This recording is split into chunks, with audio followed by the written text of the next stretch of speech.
Cooper, are you ready? Mm-hmm. Adam, ready? Aye, aye, Captain. We're live. All right.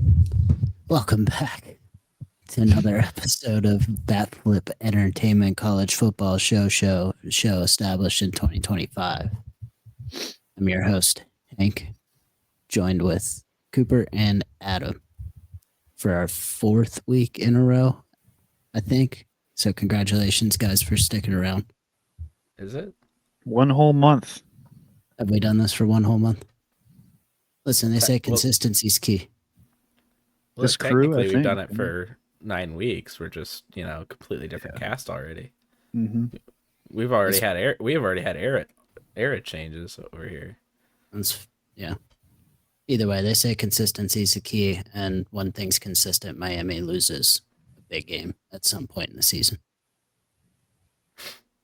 They did that Friday night, historic fashion. I don't know if you call it historic. It's historic for Carson Beck, 4 interceptions. Adam, you got any more? Is it historic? I think that's just kind of given, isn't it, at this point? What's the thought? Do you think Carson Beck's that bad, or is just one? I see a lot of people saying, I mean, the narrative around him was he was bad. It was his fault at Georgia, blah, blah, blah. I don't think he's a bad quarterback. He had a bad night. He just had another bad night. Does he often have bad nights? I don't. Carson Beck's the biggest mystery to me. I'm coming out of that game. I'm so peed off on what the hell Notre Dame's problem. Why they couldn't get to Carson Beck? What the? I don't know, man. The man's a mystery. You get pressure on him, he just falls apart. He just collapses. You get pass rush on him, he can't do anything. Which is crazy because he's a monster. Yes. I don't know. What did you take his interview after the game as throwing his receiver under the bus? Did you hear that? I didn't. Okay, he basically said, or they asked him after the game, like, what happened on I think it was the last interception. He said there was miscommunication. Wrong route was ran, is what he said. So I guess he went into a little more detail than people cared to hear. Again, yeah, there's miscommunication. He wasn't wrong, but someone in a miscommunication didn't communicate right, whether that was him or the receiver. Because pick number 4 is where the line was drawn. I'd say the first 3 probably didn't help. No, yeah. I don't suck, guys. It was the receiver's fault on my 4th interception. The first 3 were me, but the last one was him. Right. It's his fault why we lost. I'm taking your word for what he said, but I think it was blown out of proportion. You put him up there after they lost a big game and ask him what happened, just because he went into a little more detail and said it. I think it was the receiver that was off. I don't know that you need to kill the guy for that. Hey, they're just saying he threw his teammates under the bus, but I mean, I feel like you say that when you're being interviewed by NFL teams, not a post-game interview. Or maybe you don't say it when you're being interviewed by NFL teams. Yeah, that too. Or someone else take accountability. I don't know if we checked in with the receiver or what he thought. Do you know which receiver it was? Out of curiosity. I don't remember. I don't think it was Tony. I don't think. Not that it matters, but they got some good receivers on that team. Yeah, Tony is crazy. Kid's supposed to be in high school. Mm-hmm. Reclassified. And then he's just out there throwing touchdown passes and outrunning everyone. He's going to be a problem. That dude is freaking tiny, but lightning. He's quick. Cooper, what's your thoughts now on Miami after that? Didn't really have a whole lot of belief in him for the previous couple weeks. That's why I had him second or third for the last couple weeks on the rankings. But my opinion on the Carson Beck thing more so is I feel like it's anytime you hear a quarterback in a press interview, they always take the blame, regardless of whether it's their fault or not. You kind of take that responsibility of being that leader of the team to, hey, even if it was his fault and it wasn't Beck's fault, take the blame for it. Say, hey, I threw 4 picks in this game. It was not good. It's all on me. I'm a big reason why we lost that game. That's kind of the expectation of a leader. Miami, I don't think that they're a bad, I don't think they're a faker team. I just think, Beck had a very bad night. I mean, that game was close most of the time. Every time I checked in, it was still, 7 or 3 point game. So I don't think, it's one bad night for one bad, from a player. And I think they'll bounce back. I think they'll be fine. It makes me concerned for them winning the national championship for sure. But, Yeah, we got a while for that, but I mean, they do get the benefit of the ACC. My big thing, Louisville's not a bad team. No, I was. They are not a bad team. They are a very good team. I'm not. If someone was going to beat Miami the rest of the year, I would have said it was going to be them. At least overlook Pitt later too. If they play Pitt, I believe. Do they? Let's say the big thing for Miami going forward though is they really, really do not have too much competition left on that schedule. No. They can't take another. I mean, they can't take another loss. They'll be out of the ACC championship, and so just worth thinking about because I guess the interesting thing as far as the rankings go, and we can dig into it a little bit more later, is you got Miami and Notre Dame kind of sitting there, and at what point is the two losses? Okay, if you get two, we'll call them bad losses. Louisville's not bad, but we'll call them bad losses. Is that going to keep Notre Dame behind Miami if Miami loses again? Is that where we get into that scenario that we talked about a couple of weeks ago? That's, what are you going to do? The numbers next to Notre Dame's losses look better than no number next to Louisville with Miami's loss. Yeah. And it's where does that end up? And I agree with you. Louisville's not a bad team. By ACC standards, at least. I don't know what that conference looks like out of conference necessarily, but I mean, you're looking at on top of it right now. I think you got Georgia Tech, Miami, Louisville, and Pitt are probably the top 4 out of that conference. It's pretty sneaky good. And they got one bad loss.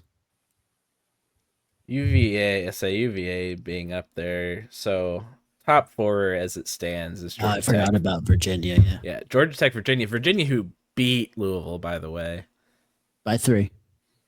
Yes, Virginia though, just worth noting on that topic, that might be Virginia's resume is not looking too bad.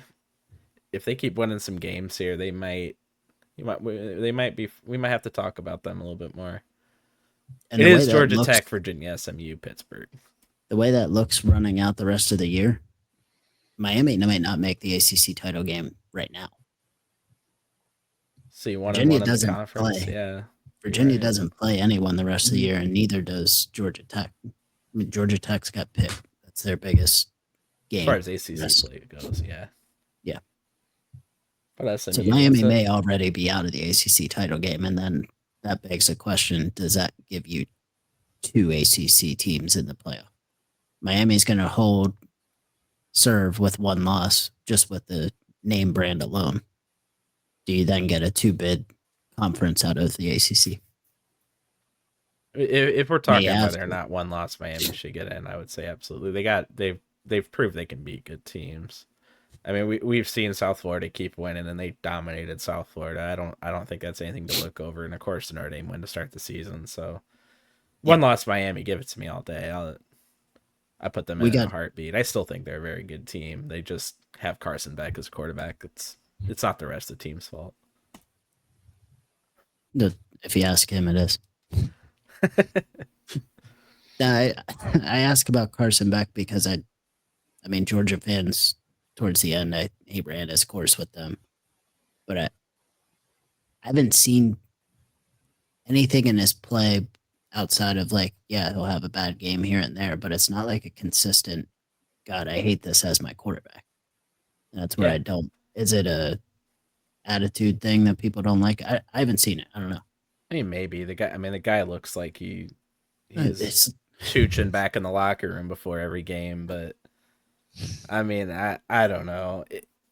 I think throughout, I wish I would have looked up the stats beforehand, but I know I seen some stuff over the weekend where his stats being pressured versus not being pressured is the big thing. Yeah. He looks like one of the best quarterbacks in college football until there's pressure on him, and I would like to think Miami knew that going into the season. Maybe the fans should too. If a team was going to get to him, it was going to happen. One thing Miami's got going for them is a good defense. Their defense is very good. Defensive line, probably the best in the country. And They are. defense will travel and play. Defense will keep them in every game they play. Absolutely. If it ain't for the defense alone, I would absolutely want them in the playoff if maybe they went out and missed out on the ACC championship for whatever reason. With that, talked about Notre Dame there. Notre Dame's right back in it, just as we all predicted. Are we all? Okay. I definitely didn't write them off after 2 losses. Okay. I definitely didn't say there was no way that they would get back in there. And merely 3 weeks later, they're right back in it. Yeah. Didn't take long, did it? That certainly wasn't me that would declare them dead. But they are back. Big win over USC at home. That was a nasty game. Wet. Jeremiah Love does his thing. What a beautiful, beautiful football weather. It was. I mean, it was raining. Poor SC coming to town. They never want to play the game late in the year to avoid bad weather, and they get it anyway. You just hate to see it. Yeah, Notre Dame put the longer turf out there since they can't grow the grass longer. Put the longer artificial turf out there this week. Cooper, did you get a chance to look at that one or watch that game? Yeah, I did. Yeah, it was. So the line I had when we did our predictions was 9.5, and I said that USC would cover that 9.5, and it ended up being 10. So I'm disappointed by that, and I'm also disappointed that it wasn't as high scoring. I thought it was going to hit the over, but it didn't. But Cooper did take the over. I have that marked down. Yeah. Hey, we didn't know the weather that many days out. Yeah. I'll give you a pass. But Jeremiah loved his play. If you want to pick a guy right now that's a non-quarterback Heisman contender, he's probably the guy. Played amazingly well. There's that part again of USC not being able to win those types of games. Had me a bit, kind of iffy on him afterwards. Now I've dropped him down a bit in my rankings, but fun game. Notre Dame right back in it. I never said they were dead. I have them pretty high in my rankings. I'm pretty happy with that. I know Adam's probably happy. He's been the one that's been sitting there doubting them the whole time these last couple weeks. Yeah, I gotta do it.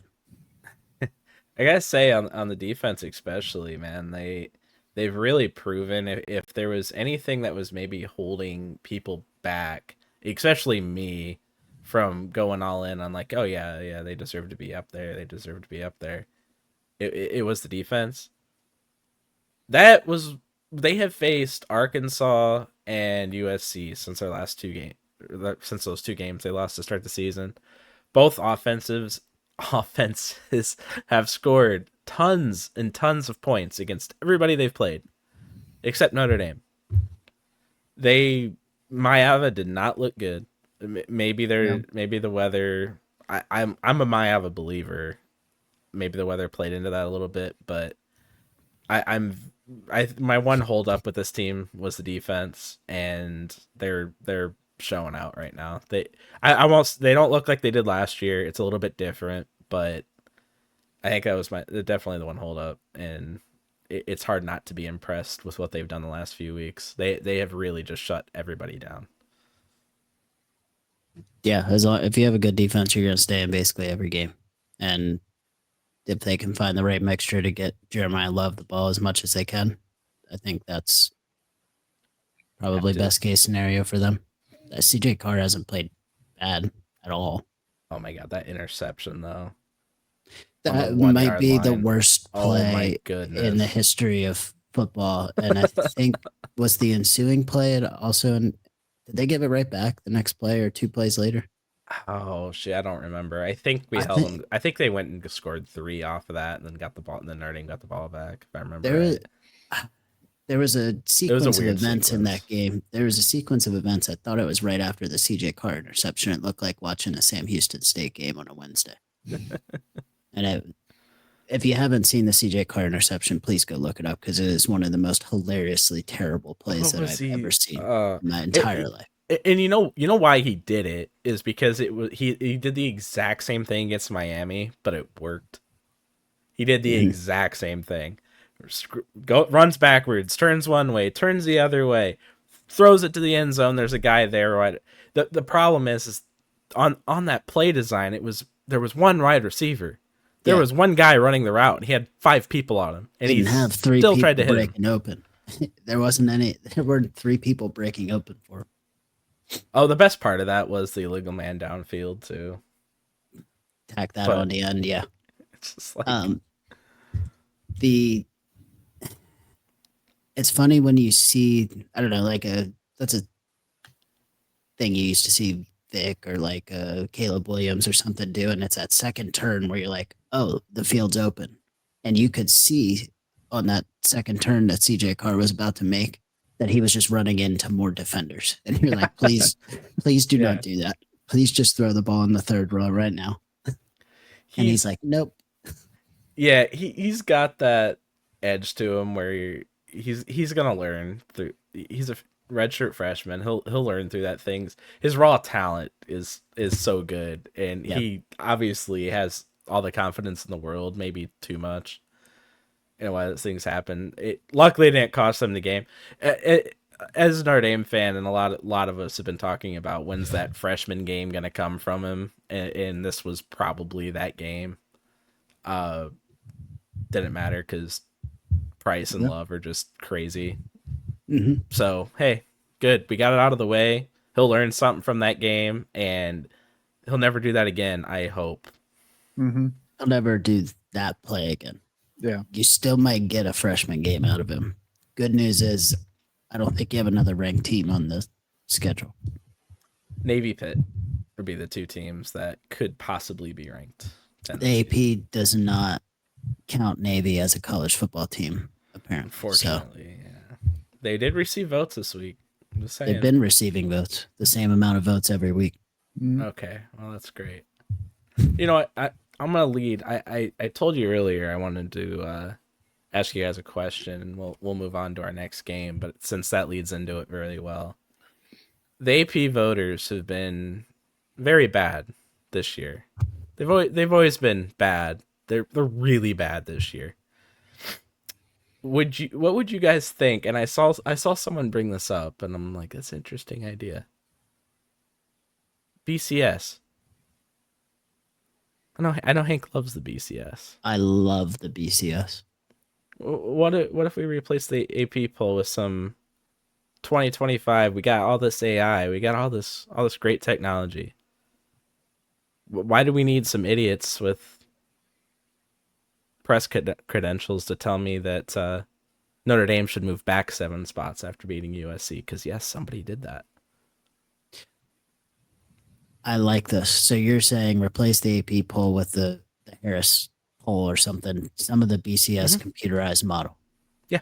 I love that. Just simply do that until when we can still have our playoff committee, because I think there's a place for that. Because where the BCS flaws were is 2 teams would actually literally play each other, and it would still have the losing team above them. Stuff like that would happen all the time. But yeah, why not? Until I we don't get to hate the it. committee. Hey, There's no argument against it. To be quite honest, I don't understand. Like, you're right. The AP poll has been terrible this year, and I mean, it It sounds doesn't way matter. better to That's me. the problem. The problem is it doesn't matter. Yeah. I would say it does matter, because it seems like every year when we start doing the playoff rankings, you cannot tell me the committee's not starting as a base off the AP poll. Oh, you have to. I mean, poll. You have to start somewhere. Maybe they start off the coaches. I don't know. They probably should, but even the coaches polls pretty. I don't think the coaches want to make a poll. I think they just do that. They look at the AP poll and they're like, yeah, that's close enough. Oh, wait, this one looks pretty stupid. So let me put this team up a little bit higher. I think it matters because it sets the narrative. Good point. So I think I agree with you on the BCS having some sort of computerized model for it. But if we're going to do that, make that part of the selection. You can still, like you said, still have the committee to some degree, but make that part of selection and cut me back to 4 playoff games. Don't put those playoff games as the Rose Bowl, Orange Bowl, blah, blah, blah. They're 3 separate games, the semifinal and the final, and you still have your Rose Bowl, Orange Bowl, Sugar Bowl, Fiesta Bowl traditionally. Okay, so you're saying just I absolutely actually agree with that. I would love to have more bowl games mean more that aren't in the playoff. I hate someone get to a Rose Bowl, win that Rose Bowl, and lose the next game, whatever that is. I don't know if it'd be a semifinal or what. I guess Rose Bowl's a semifinal, isn't it? Quarterfinal. I don't remember how it goes. Either way. Yeah. Whatever way it is. I hate the idea that if you win the Rose Bowl, it's not your last game. Because if you go and lose that next game, does it really matter? It takes away from the prestige of those bowls. Well, yeah, especially when it doesn't feel like it's quite always set to on which one's which, but maybe I'm mistaken. I do know it's pretty awkward from with Notre Dame as an example hadn't won one of those in forever. And then they won the Fiesta Bowl last year. And then they won 2. Oh, did they? They got 2 of them. Yeah, was it like the Orange and Fiesta or whatever? Yeah, because the one, yeah. So they got the first round college football playoff game. Maybe then they won a big bowl game. Then they won a big bowl game, and then they went to the national championship. It's goofy.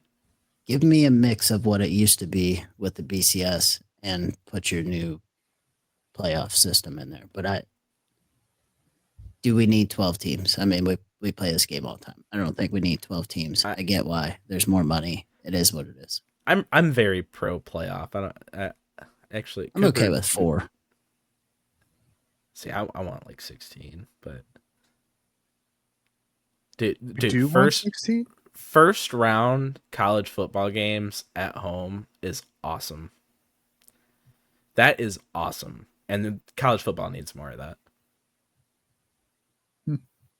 Give me 16 to 8 to 4 to 1. You just get rid of it's what you have now. You just get rid of the first round bye.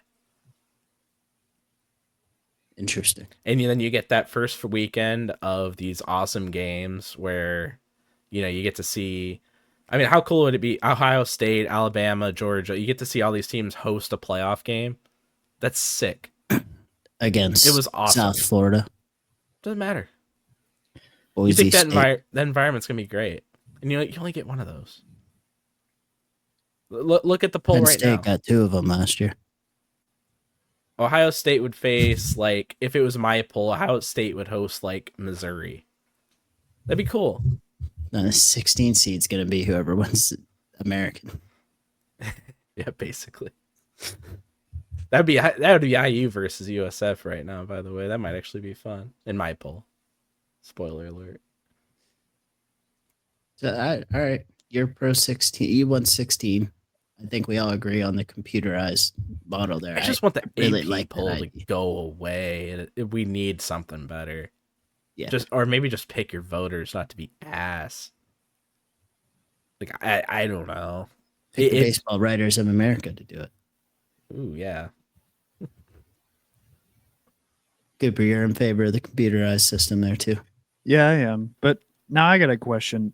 At what point, because Adam wants the AP voters gone, at what, like, how bad does it have to get, do you think, before they actually would consider making a type of change like that? Like they won't. They won't? You don't think they ever will? Who even makes that decision? AP, I mean, that's just a media poll. It's a media poll. No one can stop them from doing it. That's the thing. Is it up to the networks on what rankings they choose to use when they put them on this? Like, I don't even know how that would even work. It's just who makes that decision of what poll matters. I Mhm. think it's one of those things that the AP just kind of got the monopoly of, and no one's really tested them for it. So I don't know if anyone will test them, but I Mhm. doubt it.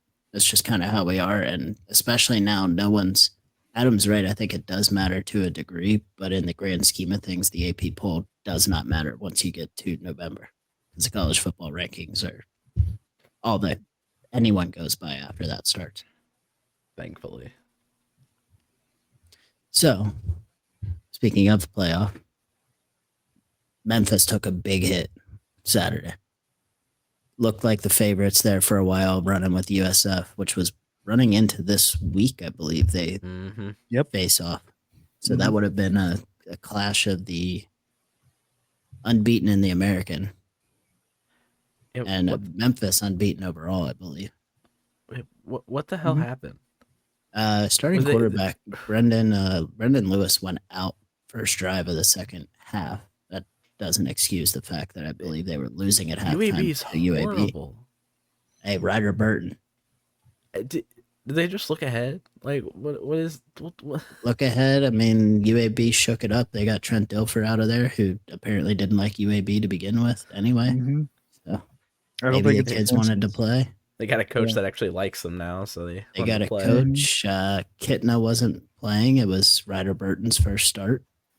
Ryder Burton came in and played really, really well. It took me about 2.5 days to figure out why the back of his jersey said S Green instead of Ryder Burton. But we did get to the bottom of that. If anyone was worried, apparently they put the names of children from the hospital on the back of their specific jerseys because they were alternates. But I was severely confused for probably 2.5 days as to why Ryder Burton had an alter ego that was S. Green. He just Fair really enough, likes the man. name.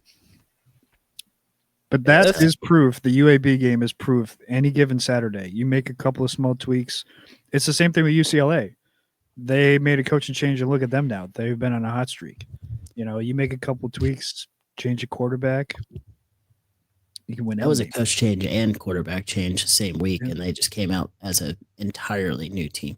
In Mhm. case anyone thinks the coaches don't matter, they absolutely do. And I hand up, I haven't really studied Memphis depth chart. I do know their starting quarterback, Brendan Lewis, kind of a dual threat guy. I don't know if their backup, I don't know what his threat is in the dual portion of that, but maybe not as mobile, kind of takes them out of their offense. That definitely didn't help the comeback. Is Lewis out? That they're calling it a lower body injury. Status uncertain for this week. They don't know who they're going to start.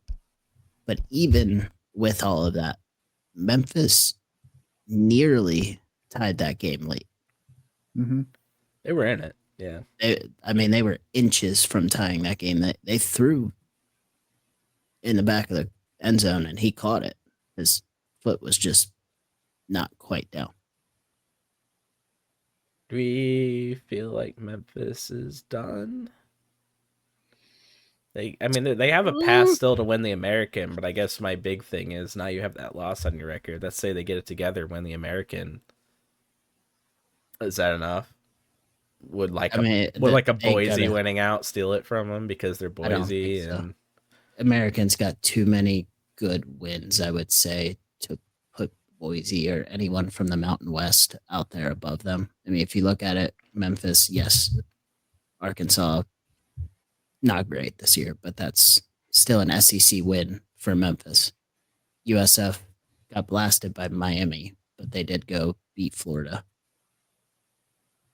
And then they play each other. So, yeah, if Memphis beats South Florida, I still think the playoff is coming. The group of 5 team for the playoff is coming from American Conference.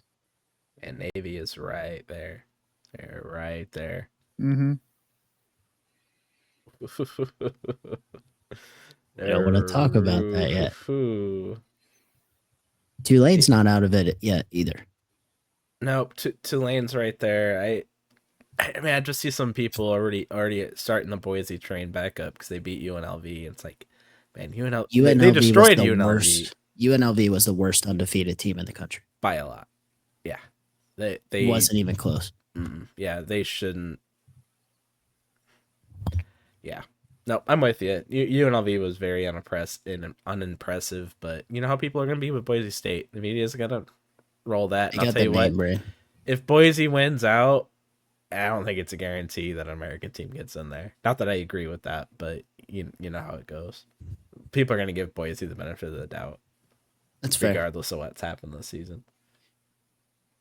I also think with these teams, I think Retzlaff might be a little bit different for Tulane because of the BYU portion of his career, but a lot of these teams have the dual threat quarterback, which I think is harder for the lower mid major programs to kind of keep up with. But when you got your Brendan Lewis or your Byron Brown going up against a Miami or an Ohio State or something like that, they need to be able to throw the ball, and usually you're dual threat for a reason.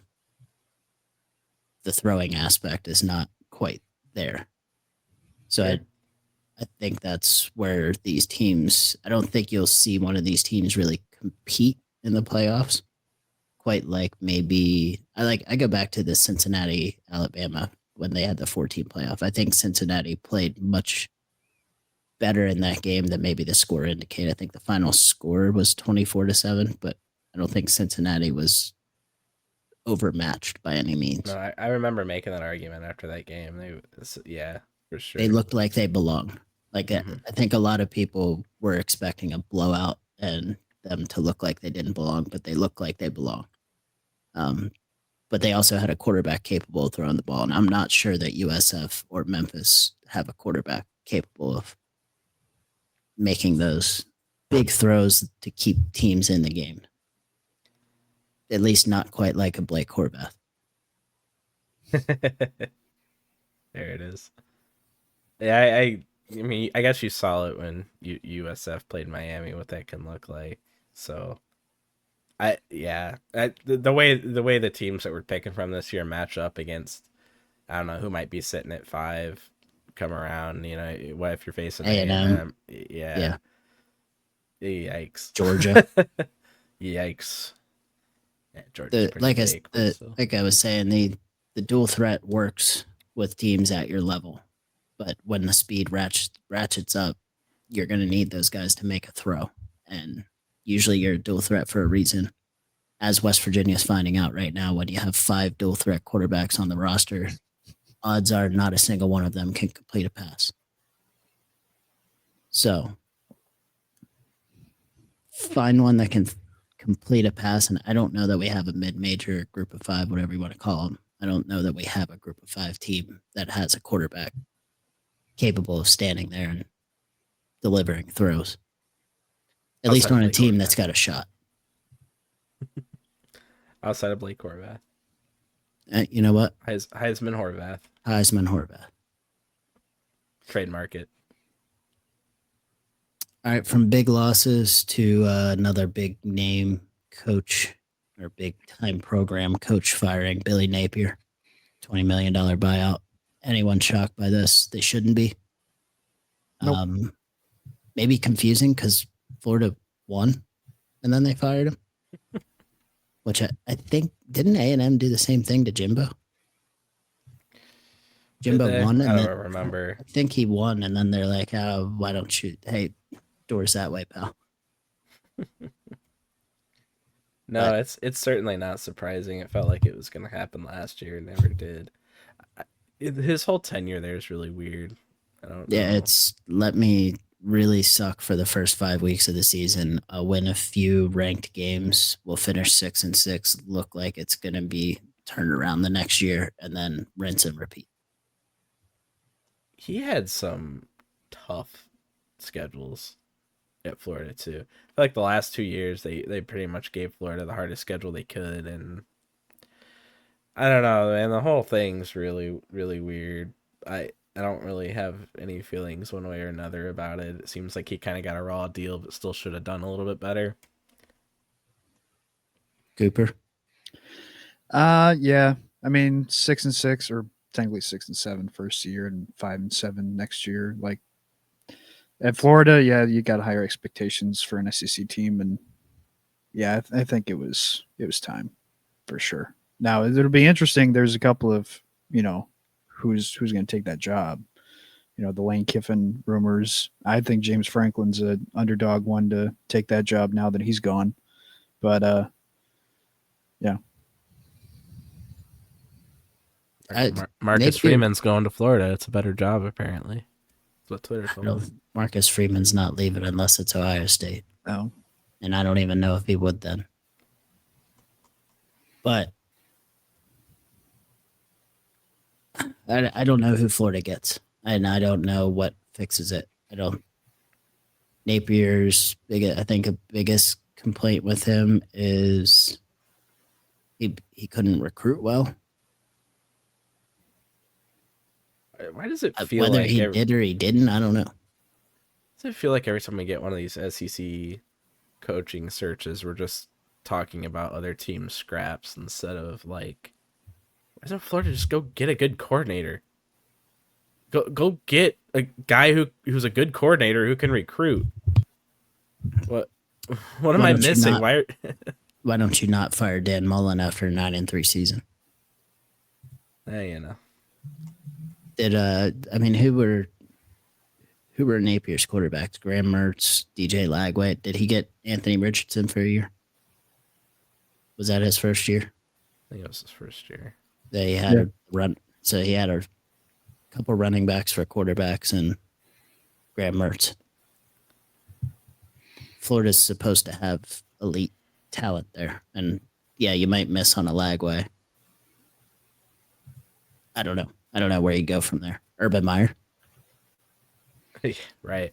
Who says I no? get it. If Lane Kiffin or maybe James Franklin wants the job, I get it. Maybe you do that, but it just feels like we're always doing this thing. It's like, why are these teams so against? Just go get a good coordinator. It works. Usually it does.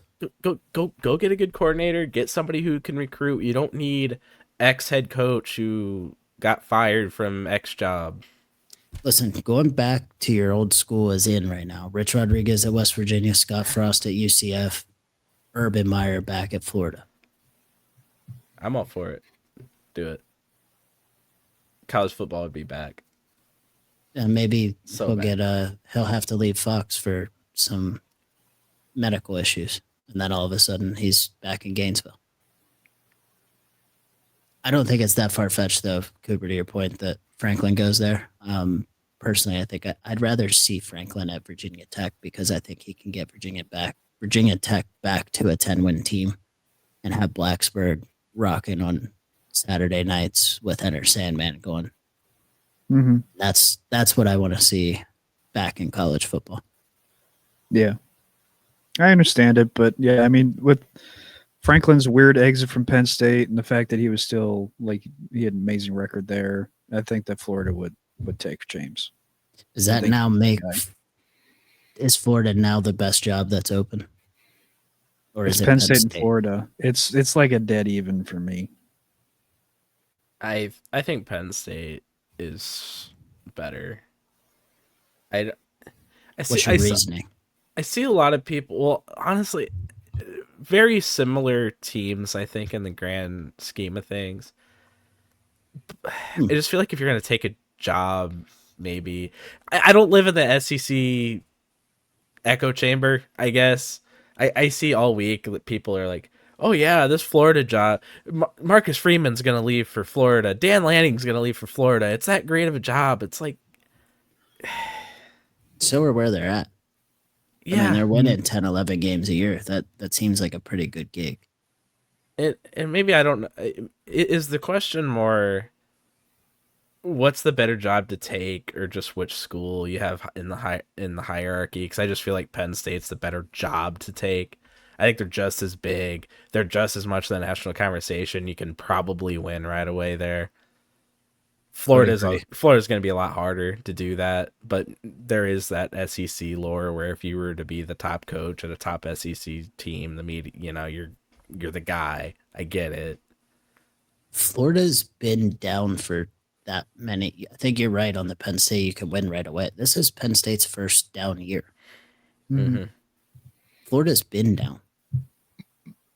So I'd say Penn State's the best job, so to speak, depending on your definition of best. But I think I had this conversation with Damien a few weeks ago. I wouldn't count out Virginia Tech as the best job either. Virginia Tech has, I mean, they have past history of being a great program. You're playing in the ACC. You just got to get to 10, 11 wins, win that conference. You don't have to go through the SEC or the Big Ten gauntlet. You can build your own powerhouse right there, just the way Dabo did. I don't know. I feel like it's easier to recruit guys at a Penn State or a Florida versus a Virginia Tech, though, to try to get guys to come play for you. Plus, you gotta have the NIL support anymore. Yeah. And do we even know who does have? I mean, you got the rev sharing coming, but does anyone really know what the NIL is for each school? It's not like they post that to really know. I mean, Virginia Tech could have it, and no one wanted to play for Brent Pry. You stick James Franklin there, he didn't have an issue recruiting, from what I could tell. Put him there, you get his recruiting, you get some of the rev sharing, NIL, it evens the playing field, and then you just got to win 10, 11 games in the ACC. Hey, if you can get it, I think there will be teams that all of a sudden start showing up and doing that, and it'd be great. It's like, oh yeah, all Virginia Tech over here is now they're starting to throw around some money. Maybe a little bit like North Carolina tried to do. Just hasn't panned out, but I think you'll get some schools that maybe start investing a little heavy, and they just say, we're gonna buy our way out of the basement. Let's do it. I think people expect these teams now with NIL and everything to be able to turn this around in a year, and I don't think that's realistic. I think people have to get their, like, what's realistic back in check, because it still is, okay, you got your portal guys, you can, whatever, turn your roster over in an instant, but you still only have 15 spring practices. They've now added summer practices. That'll help. But you still only got 15 spring practices and some fall ball before you play. Mm-hmm. Interesting. The stats department pointed out something interesting here with, which I don't think I agree with the first statement, but the point being, if Penn State is like the 4th or 5th best job in the Big Ten, I think it's higher than that. Where would you count Florida within the SEC? As far as job, like, yeah, just job, no matter what, just tiered. Where would you think Florida is in the SEC? If every job in the SEC came available, where do you got Florida in that? Based on, I mean, if you're going based on history, I put them 3 behind Alabama and Georgia. But if you're basing it off of now, you still put them 4th or 5th. I was say I'd put them 5. I'd have Alabama, Georgia, Texas, and LSU ahead of them. What's the definition of best job, though? Is that resources available to you? Is it what your program history is? It's a combination of that, yeah. I would say program history, resources, NIL, that kind of stuff. That's my biggest issue with the NIL is no one knows who has what. And I'll be honest, sitting here looking at, if I just lay out the SEC, the amount of jobs that I would put ahead of Florida might literally be A&M, Bama, Georgia, Texas, Oklahoma, LSU, Tennessee. I don't know, man. But I guess the great thing of it is if you're looking at it like, well, I can make Florida number 1. I guess it's sort of the point. Mm-hmm. Is making Florida number 1 better than making Penn State number 1? I guess it's all subjective. It's subjective. I still think you'd probably have to take into account, do you want to go to the ACC and have a little bit easier ride?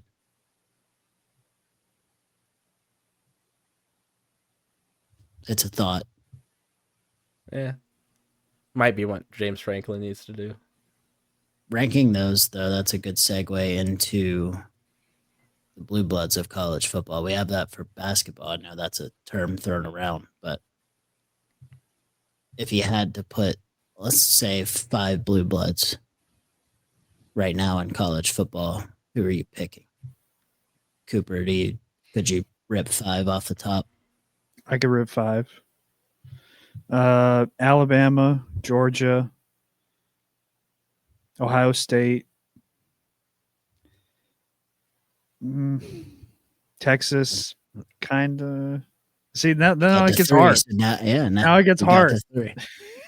It's like those 3, really, because the other one's like you'd say Michigan a couple years ago. I might still put Michigan there. I think everyone's got the 3 that you named. Who are the other 2? Because I'll give you the 4th one. Actually, it's going to be Notre Dame, no matter what. Notre Dame's in that conversation, whether they are 3-9 or 12-0. It doesn't matter.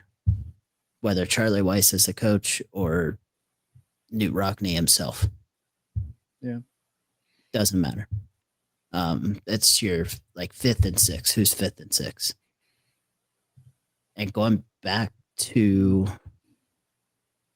the stats department question, you might even be able to put Florida and or Penn State in there when you look at tradition, history, success.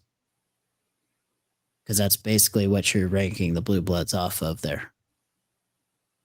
Sure, you can go down the AP and look, but this is a much harder question if you just limit it to 5. But I think for me, it was actually thinking about it and looking at it, it's fairly, I'd say there's almost like an A tier and a B tier, but first 7, Bama, Michigan, Notre Dame, USC, Oklahoma, Texas, Ohio State. If you got to kick 2 of that, I don't know. If you got to kick 2 of them out to make 5, just to answer your question, since you said top 5, I have no idea. No idea. And then you got the caveat in there of where do you do with like a Nebraska that throughout history should absolutely be up there, but there's your tier. Yeah, you're right. I think that's where it changes right there. That's like that Nebraska, Penn State, maybe even like a Florida. But could you also argue for Nebraska to be a blue blood? Miami? You could argue for Nebraska. Man, their history is like they're up there, right? Yeah, they're up there. The fan base, everything they got, man. They don't get the national attention right now like they used to, and I think maybe that's part of it. Yeah. I mean, maybe if you want to sit there and say like, "Hey, I want to see you have success," even if it's not winning national titles, but to at least be up there throughout every era. Nebraska doesn't really check that right now, but they could, right? If they won a natty next year, all of a sudden we'd be like A tier, right back. They might be the only team I can say that about. Like if Nebraska just won a national championship all of a sudden this year, next year, whatever, boom, they're there. They're an interesting one in this conversation. That is interesting, yeah, because you're looking at it's a different college football now, right? Like we're off the heels of Saban building his dynasty and run with Alabama. But back in the day, it used to be the Bobby Bowdens of Florida State, the Beamers at Virginia Tech, the Paternos at Penn State, like the ones that stayed there for 30-ish years and just built a 9-10 win factory that were coming out. And you don't have that anymore. Kirby's building that now. So I don't know that 6 years ago you put Georgia as a blue blood, so to speak. Kirby has built them into one. But if you go back to your point with Nebraska, I think like with Tom Osborne back there, that's one of those, when you think about it, you're thinking of the Florida States, the Nebraskas. You're looking at those types of programs. See, B. Let's just call it, if there's an A tier and a B tier of blue bloods, and maybe you only want to say the A tier is the true blue bloods, but let's see. B tier, I put down Nebraska, Penn State, Georgia, LSU, Tennessee, Clemson, Florida, and Miami. A little bit of a bigger list. But I think that's where I draw the line at teams in this conversation. Bama, Ohio State, and Notre Dame for sure have been there, never left, and never will, Mm-hmm. in my opinion. You might even be able to sneak USC into that B tier. Their histories there, they're almost like Nebraska, right? But they just had a guy win Heisman. They're still relevant. Here's your other two with Bama, Notre Dame, and Oregon, Ohio State, Army and Navy. There's your 5. I'll pick you up, Cooper. Okay. Thanks for the assist. Yeah, I could agree with that. The Blue Bloods conversation is an interesting one, but yeah, your big 3 right now and forever will be Bama, Notre Dame, and Ohio State. They're just 3 teams that have never left them. Bama was in shambles when Saban got there, but I don't see that program getting back to that point. Well, every team's had bad eras, right? Like you're gonna have that. Notre Dame from '96 to 2006. You know, it wasn't great. It's just you're always gonna have it. Every team has it. You shouldn't slander Carlisle Holiday that way. Great wide receiver quarterback. All right. The speaking of Carlisle Holiday, Heisman favorites. Who do you guys got? Legitimately, it's just Simpson and Mendoza now. I mean, there's some outside ones, like we were saying. Someone called me Jeremiah crazy. Love. Yeah. Someone called me crazy for saying Ty Simpson might be the best quarterback in the country. I mean, it's not, but Bama keeps winning. He's going to get that trophy. just wait. Just wait. No, you're right, though. If they went out, he's going to get the trophy. But The only way he doesn't is if Indiana goes undefeated and beats Ohio State in the Big Ten title game. Or that's fair. they have to play each other first? No, they don't. Yeah. If Indiana beats Ohio State Big Ten title game, then Mendoza gets a Heisman. Yeah, I'll agree with you, Cooper. It definitely kind of feels like it's those two right now, which I hate. I hate the whole, it's the 2 quarterbacks on the 2 top teams. Whoop-de freaking do. But they're both plus 330 right now. Mm-hmm. they deserve it. They deserve it. I'll say this, if we want to talk about some outside shots, Jeremiah Love came into the scene this year. I think Notre Dame values if they could win a Heisman Trophy and what it would do for recruiting and things like that. I think they're going to give Jeremiah Love a legitimate shot to go do that. Whether or not a running back is actually going to be able to ever win this freaking award again, who the hell knows? But I thought I saw something. Somebody in Barstool said that I saw there's like a running back has won the Heisman of like every year that ends in 5.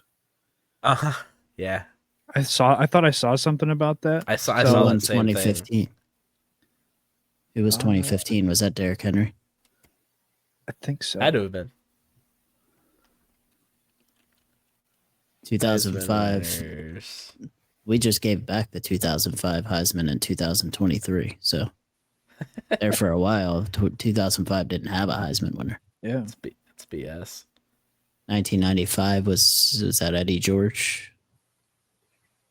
This is a real thing. So 55, Howard Cassidy from Ohio State. 65, Mike Garrett, USC, running back. 75, Archie Griffin, Ohio State. Was that his first or second? It was his second. 85, Bo Jackson. 95, Eddie George. 2005, Reggie Bush. 2015, Derrick Henry. 2025, Jeremiah Love. Jeremiah Love. Mm-hmm. Haynes King. Haynes King. What else counts as running back? Yeah, Blake he's Horvath. running back enough. That's interesting. It would be fun if that happened. I think if you're looking, I don't remember what the odds were. It still seemed like if you wanted to bet a Jeremiah Love, you could get some pretty good odds on it still. I think they had him as Plus like 2,500. and He's last the I saw, eighth. he was like the 5th highest and He's the 8th highest right now. I think there's some good value there. Notre Dame's going to give him a chance to go do it. And CJ Carr their is 10th. schedule's soft. Still, That's crazy. CJ Carr is 10th. Higher quarterbacks. than we had to talk about him earlier, but he's higher than Carson Beck is right now. Yeah. Mhm. And Haynes King. Haynes Yeah. King's a 55 on Yeah. I guess it always Julian- depends where you look, but Julian Sainz close behind Ty Simpson and Mendoza, but I think that's only because Ohio State's winning. I Yeah. don't know that. I don't know that Sainz really looked outstanding the way that Ty Simpson or Mendoza have. not at all. That's just because they're winning. The other one that I think you could make an argument for would be Diego Pavia. Still not quite. Man, he Heisman hit the material. post. He hit the He post. did. So did Tavon Austin. I will say, if Vandy keeps going on a run here, he's a media darling. So, of course, it doesn't. At a point, it doesn't matter what the numbers are. It doesn't matter. Like, he's a media darling, and man, if he just keeps winning in Vanderbilt, he's gonna become a fan favorite, and the media's gonna hype him up, and he'll be right there. So, it's just, I don't know. Just feels the way this award works. Yeah. But it's the same reason that I'm saying like, hey, you want a good better, bet on Jeremiah Love to get there because he's going to get the chance to do it. He's a walking highlight reel. Media likes him. Mhm. Hey, put $20 on that. Maybe you win some money. Fair enough. What I wanted to start to do each week, and I know we're a little tight on time or so. We've elongated this a bit, but I wanted to start touching on each conference, kind of give a little insight into each one. Maybe this one won't be as thorough as I originally had planned, but I did want to touch on Conference USA now that they've been playing weekday games for the last 3 weeks. Don't know if any of you got to catch the end of the Western Kentucky Louisiana Tech game last night. Double overtime. Insane finish. Western Kentucky pulled that one out with a 2-point conversion. That was one overtime. Never mind. That was only one overtime. That's right. They went for 2. They got it, went for 2. Got the win over Louisiana Tech.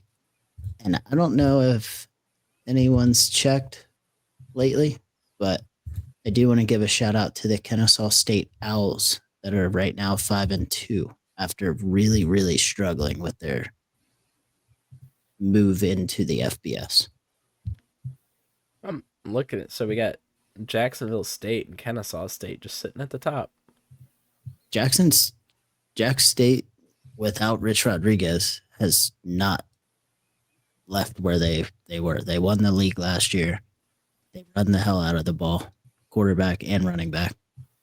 And there's two big running backs in that conference. Cam Cook, the TCU transfer, I believe, in there for Jack State, and Kajan Owens for the airport. Your airport. Both of them over 850 yards this year. I think the next one in third's like 430 yards. Yeah. But Cam Cook's averaging 6 yards a carry, and Owens is averaging 7. That's pretty damn impressive. I will say, what was up with Western Kentucky just deciding that McIver just wasn't going to play yesterday? Yeah, I don't know. I noticed that too. I don't know if he got hurt or what. I missed the beginning of that. Maybe he was hurt. But Western Kentucky there for a while, I thought could potentially be that G5 team. They've since dropped 2. They did lose to the airport last week. Pretty bad. But if you're paying attention to it tonight, Delaware's out there playing Middle Tennessee in their all black unis on Where a we at? Wednesday night at home. Where we at on that right now? The Delaware, Middle Tennessee. Mm-hmm. Where are we at in what sense? We're Score. we're What's the late score? late in the What's the score? third. It was 24-14 at halftime. I don't have the 31-21 right now. Delaware's a up 31-21. I think it was a 9.5 point spread on that game. 10.5 on DraftKings. So Man, I Delaware- can't do Delaware in those helmets, man. It's too Michigan-y. the black looks good though. It's just gross. The black looks good on them. Disgusting. First year in FBS, Delaware's sitting at what? 3-3. Yes. 3-3. They right got now. They have the best offense in the league in Conference USA, 430 yards a game. They throw for over 300, run for over 120. It's a fun team to watch. I mean, they give up some points. They play close games. What's the rule with new teams coming in to FBS? Is that they can't win their It's- damn conference? 2 years they're ineligible for bowls, I believe. Is it the conference championship too, or is it just bowls? No, they can play. It's just bowls. So you win your conference, not go to a bowl game. It's beautiful. Yeah. Yeah. Killing it, NCAA. Right. I don't understand. I could understand that if you were an FBS conference or team going to FCS, but from a lesser institution, so to speak, to be moving up, why would you ban them from any sort of postseason play? Yeah, Doesn't make sense to me. Yeah, no college football playoff. If not that Delaware can anymore, but man, Delaware was kind of looking hot early. It's like, you know what would happen if Delaware just sat here and ran through the Conference USA, and then we're trying to pick a 12 team and they can't even go. I'd be interested to see if North Dakota State ever went to the Mountain West, what that would look like. Please. You might see them walk right through that. Please. We need all the Dakotas in FBS. That'd be very, very interesting. We need all the Dakotas. Yeah, check out Conference USA. Play Tuesdays and Wednesdays. They call it weekday USA or something like that. Get in But, before the also- action starts. Action 2 weeks, but we still got Sam Houston State doing Sam Houston State things on Tuesdays and Wednesdays for right now. I want to ask about that. So, since we talked about the good teams, let's talk about Sam Houston. Do you guys think they can win a game this year? Looking at No. their schedule. I don't want them to win a game either. I want them to do the Sam Houston thing where they lose in heartbreaking fashion every single week, even though that hasn't happened this year besides the stats department. What game was that we watched? Which one? I can't UTEP? remember who they were. Was it UTEP? Oh, Jack State. Jack State. Oh, it was a Jack State game. Yeah. Okay.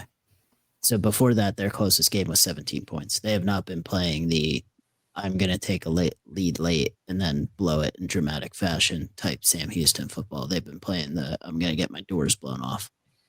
see, that's not as fun. Granted, it is still pretty heartbreaking. Who's left on their schedule here? We got at Louisiana Tech. Oh, they might get Oregon State. They might beat Oregon State. They might get them. The matchup of the 0-7 and 1-7. Oh, I like that. That's going to be some primetime viewing on CW. Mm-hmm. Oh, and it's on the CW. What a Oregon beautiful- State's only win this year is against Lafayette. FCS school.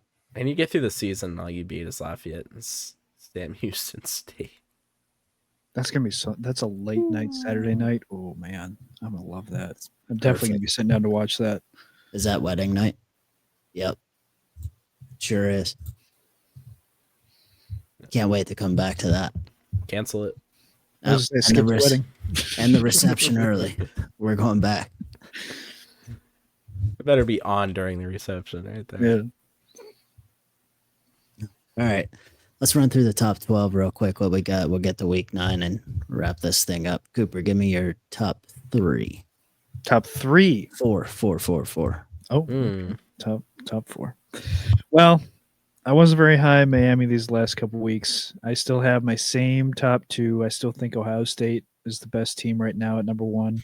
Indiana is 2. Boy, Adam, you were gonna hate me for this one. Are you ready for it? Take a guess who's number 3. Bama. Yep. Olga. I don't hate Mhm. that. I don't hate Alabama's number 3. They've been playing extremely well with the Miami loss. I mean, I've kept my ranking somewhat consistent, as far as teams that keep winning. And you're really not going to like me for this one. Olga. I got Georgia at 4. This guy hates A&M. that. Absolutely hates A&M. I've kept it consistent. I've kept Bama and Georgia above A&M. Dude, the 3-point win. Who they face last week? Arkansas. I mean, if you're going to be a top 4 team, you got to win by a bit more than that. Hey, you said any given Saturday. I know. Arkansas hey, has we been said- putting up against points against everybody, though. Yeah. Unless you're Notre Dame, apparently. We were saying the same thing, though, about Ole Miss barely beating Washington State, though. Like, Hey, Virginia barely beat them, too. Is Washington State maybe just sneaky good? Yeah, they could I be. don't know. I guess for me, the difference between Ole Miss and A&M is A&M actually has a quality win. They've shown they can beat a good team on the road. You saying LSU is not quality? No. It just It's- makes me it's second fine guess win, A&M but- is all. It makes me second guess A&M is all. I get it. I get it. Adam, your top 4. I've still got IU at 1 because I believe they deserve it, and I do know the score to the IU Illinois game and the Ohio State Illinois game, so I do still have This is your IU only at defense. 1. This is your only defense. For Ohio State at 2. IU's also beaten their opponents by more. There's plenty of evidence you can look at, plenty of things.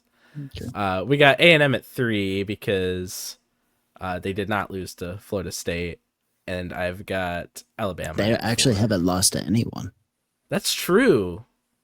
They should be ahead of the team. No one's even talking about the Florida State loss. Number 1. They should, because Florida State's horrible. That's so long ago. Who do you have at 4? You said you have Bama at 4. I'll get Bama at 4. You had Indiana, Ohio State, A&M, and Bama. Yes, sir. All right, go ahead, Cooper, because I got the same. Look at that. Oh, you have the Give me exact. 5. Yeah. Well, yeah. Ooh, here's Okay. your AP. You're the AP, and we're the computer. Jesus Christ! Hey, you say I'm the AP. I was the one ahead on Notre Dame. You guys are just behind on Bama, I guess. Jesus. Okay, so what you do is prop Notre Dame up because they're Notre Dame. You keep Georgia and Alabama up there because they're Georgia and you are the AP. Rename me the AP poll, Damien. Just lean fully into The it. C You really people. do. I'm just being honest. So. Who do you got 5 through 8? God dang! Imagine me just. I'm enjoying I have this similar. I'm enjoying this segment for no other reason than it's just rag on Cooper for I know. 10 Yeah. minutes. I can't wait till he doesn't have BYU in the top 12. Oh no! Oh no, is right. Man, I really am just ragging on Look Texas at A&M. his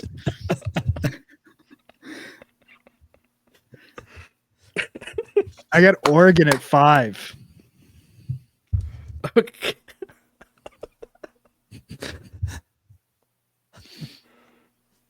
And 6? I got A&M. There's A&M for you. Are you sure you didn't want to put Notre Dame above them? Miami? No. See, Memphis? I have all 3 of my last top 12s. I have had A&M. Week 6, I had A&M at 9. Last week, I had A&M 8. This week, I have them at 6. All right. Okay. Slowly. I don't. Shut up, Davian. God dang. All right. One guy 7. out here being. Yeah. All right. 7, I have Miami. Just because of Carson Beck, they shouldn't drop off the board completely. I have them at 7. And Notre Dame is 8. Notre Dame is an 8.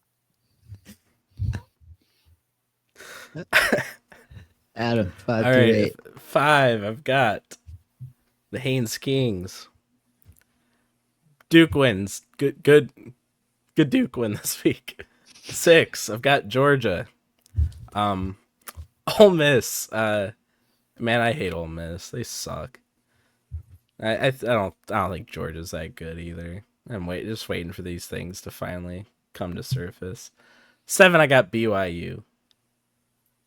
Good win versus Utah, a ranked Utah team I had ranked as well in my thing. That is a very good win. They deserve to get up there, even though I think they lose this week to Iowa State. Spoiler.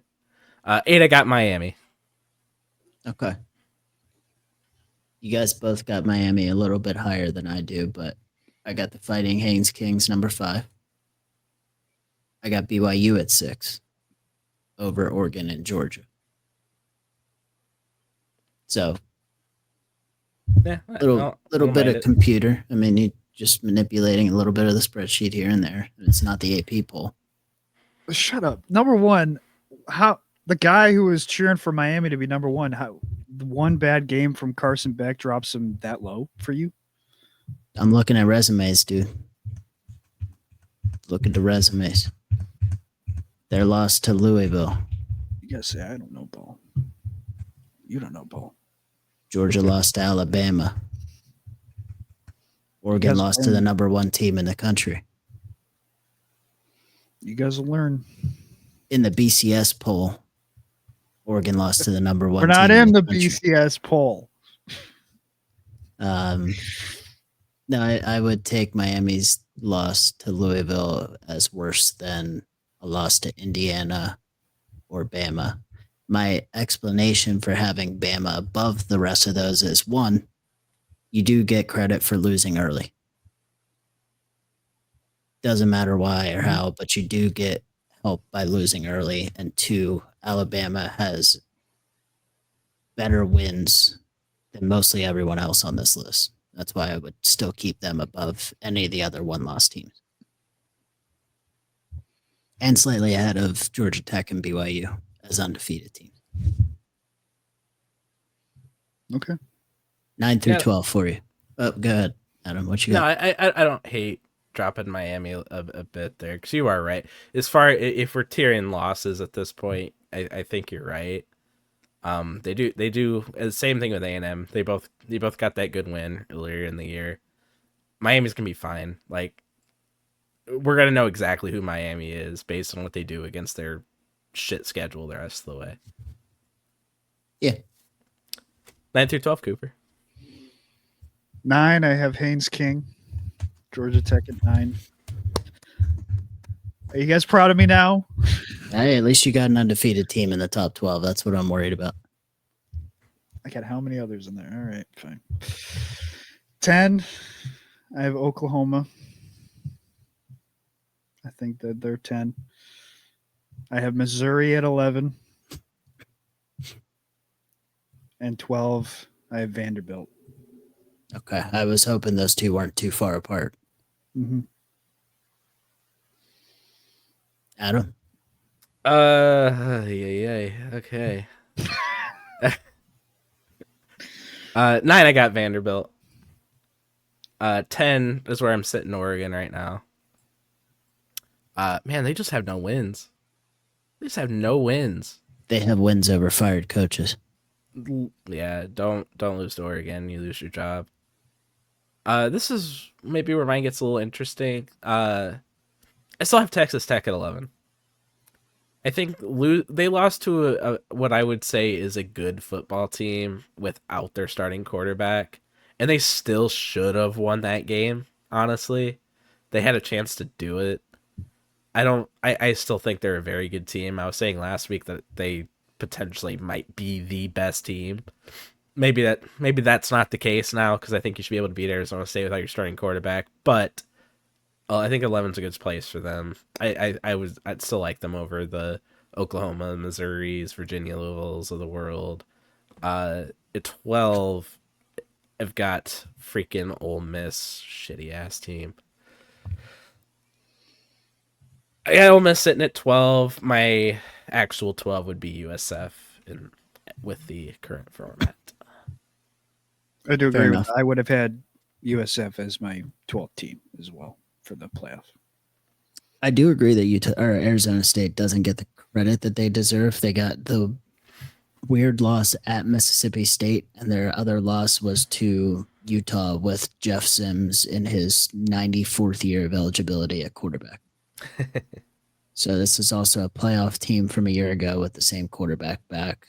When he's playing, they're perfectly fine, perfectly capable, top 15 team, in my I could agree opinion. with that. They only have 2 losses, and I really wouldn't count the one against Utah with Jeff Sims playing quarterback. So Texas Tech, yes, they should have probably won that game. Should they drop way down? No, but You they're can give them behind. a They're not in little my bit of the top benefit 12. of the doubt. Just Yeah. just a little bit of the benefit of the doubt. They shouldn't be just tossed out. Is, I guess my feeling on it. No, I'd have them right outside, like that 13 is probably where I'd have them right I now. actually do have Texas Tech 13. So my 9 through 12, I got Mississippi at 9, Miami at 10, Vandy at 11, and I got Notre Dame at 12. And that's just simply based off what Notre Dame's look like since those losses. And your 12th. To what my actual G5 team.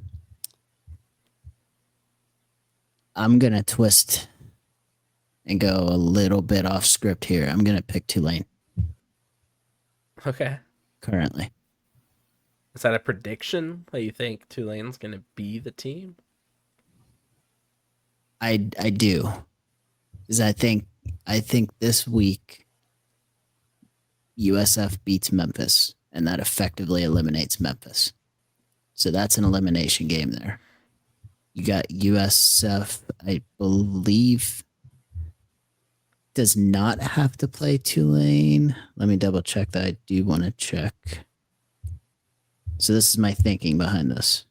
They do not have to play USF. Okay, I do know Tulane has to play Navy. So does Which I- USF. I believe the Tulane Navy game is first. I can look. USF Navy's on the 15th of November. Oh, Navy only plays North Texas. Never mind. Scratch all that. Okay. Scratch all that. Tulane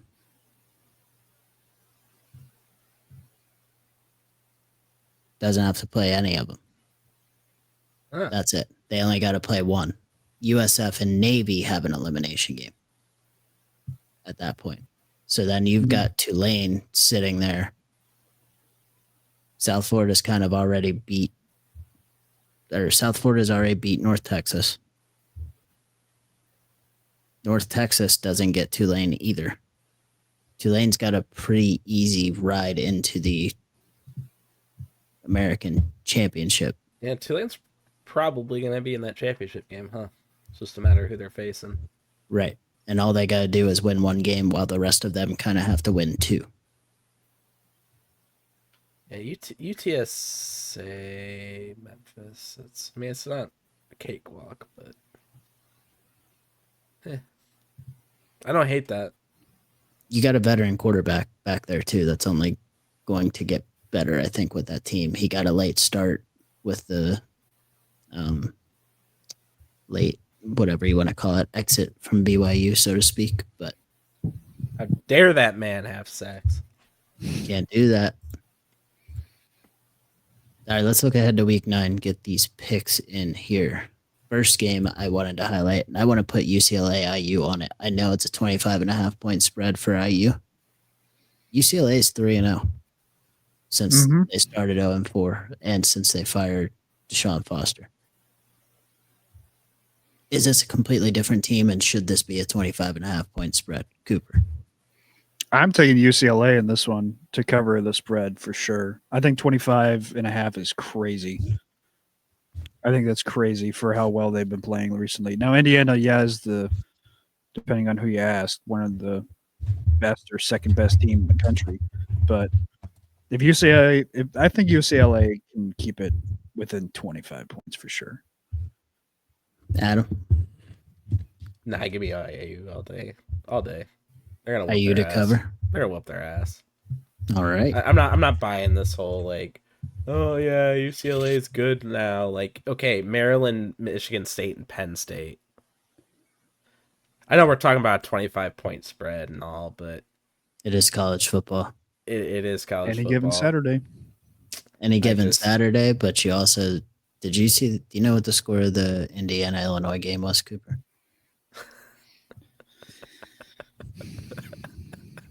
Why am I here? I'm just the third wheel that gets ganged up on by everybody, even the guy behind the camera. It was a perfect opportunity. God forbid the guy who has a differing opinion says his differing opinion doesn't just follow along. No, I like that.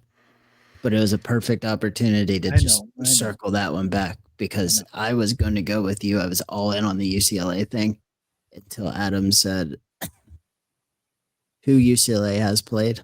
And then I heard Signetti in my ear saying, oh, all I do is win. Google me. So give me IU. That luck runs out. It was 63-10, by the way.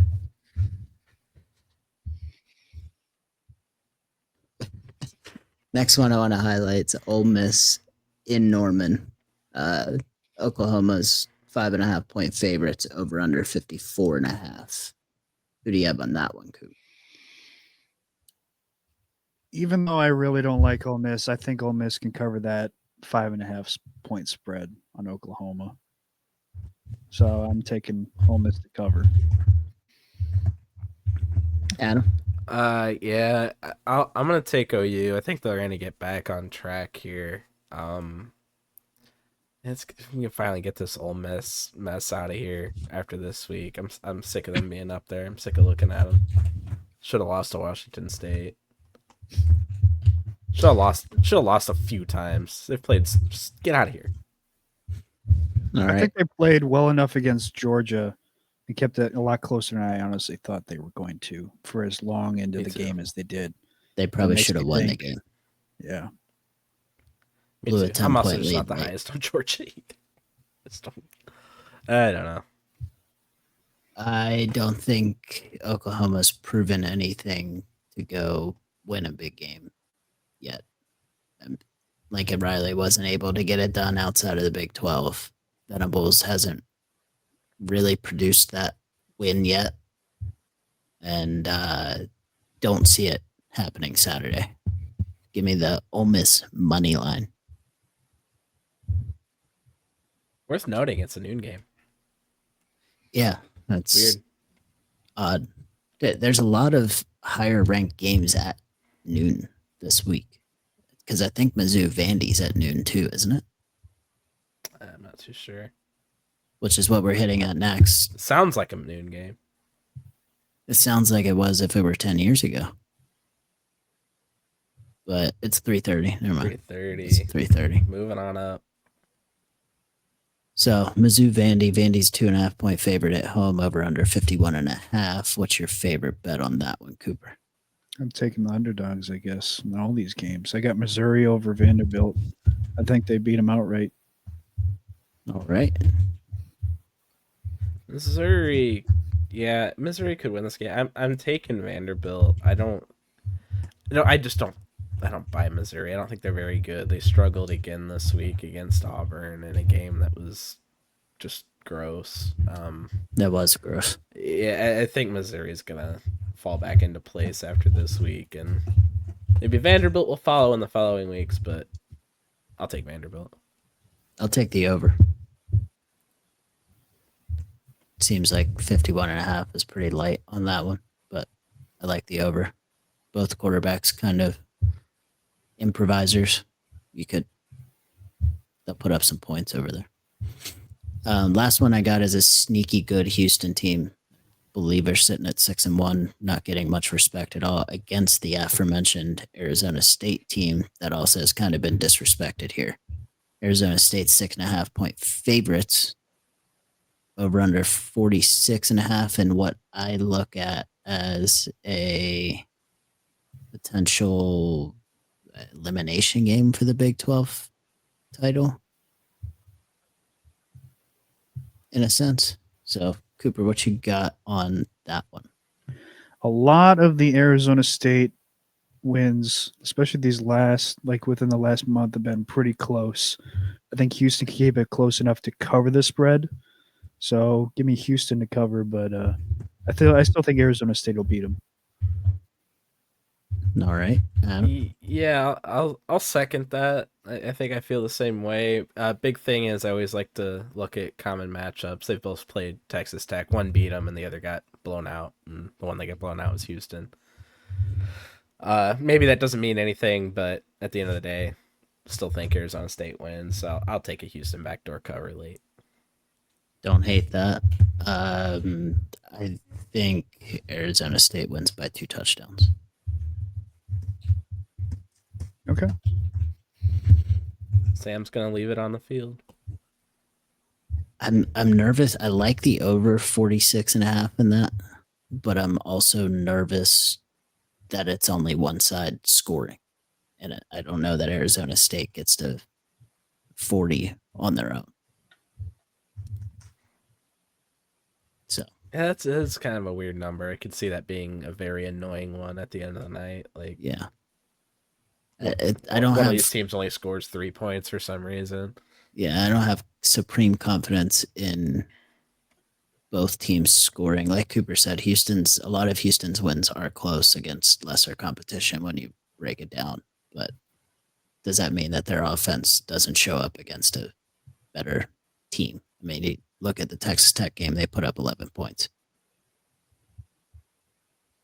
So, I'm in matchups, man. do we have to ask the question again? No, we're good. Okay.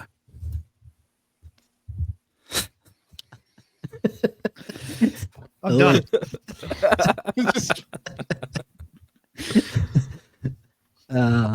I can only take so much. That'll do it for week 8. You got a lot of good games on Saturday. I know we probably say that every week, but I think there's a lot of close to ranked teams playing ranked teams. You got a lot of even teams playing each other, so to speak. That's probably a better way to put it. It's been a good season for week 2 maybe might have been the only tough one that was kind of like but yeah, they did a good job this season. It's been something for everyone every week. Yeah, we'll see what happens Saturday, and we're 1 week closer to action. Oh man, ready for some action. Catch me at Western Michigan on a Tuesday night in sub-zero temperatures. I'm excited. Go hang out with Adam there if you want to freeze. Mm-hmm. Absolutely. So, all right, I'll be watching it from the comfort of my couch. Now, listen, go see a game, Cooper. Experience it. I Feel have. the cold through your bones. I live in Speak Minnesota. I get enough cold as it is. Go sit at, what's that stadium called? The bank, TD Bank? Huntington Bank, yes. No, Huntington Bank. Yeah, Everything's a bank out there. I know. All right, everyone have a good week and go Navy. Hopefully Cooper's still here